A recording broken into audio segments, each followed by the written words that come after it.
Épître de Paul à Tite, chapitre 1.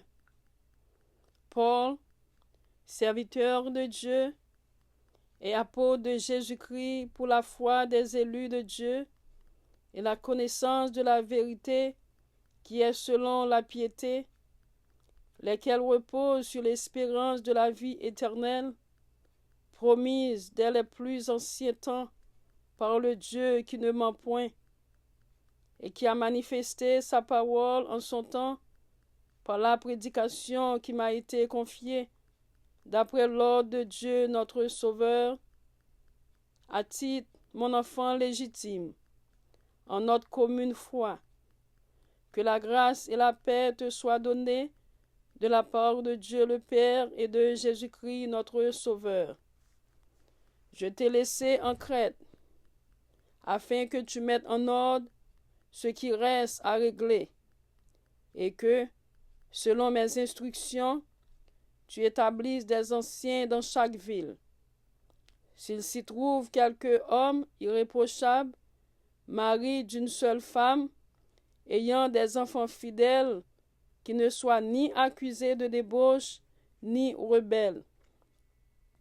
Car il faut que l'évêque soit irréprochable, comme économe de Dieu, qui ne soit ni arrogant, ni colère, ni adonné au vin, ni violent, ni porté à un gain déshonnête, mais qui soit hospitalier, ami des gens de bien, modéré, juste, saint, tempérant, attaché à la vraie parole, telle qu'elle a été enseignée, afin d'être capable d'exhorter selon la saine doctrine et de réfuter les contradicteurs.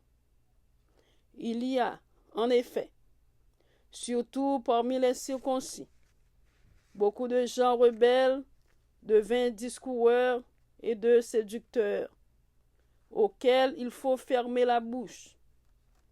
Ils bouleversent des familles entières, enseignant pour un gain honteux ce qu'on ne doit pas enseigner.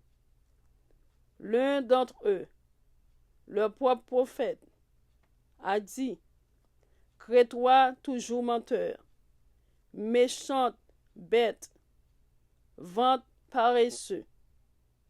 Ce témoignage est vrai. C'est pourquoi reprends-les sévèrement, afin qu'ils aient une foi saine, et qu'ils ne s'attachent pas à des faibles judaïques et à des commandements d'hommes qui se détournent de la vérité. Tout est pur pour ceux qui sont purs, mais rien n'est pur pour ceux qui sont souillés et incrédules. Leur intelligence et leur conscience sont souillées.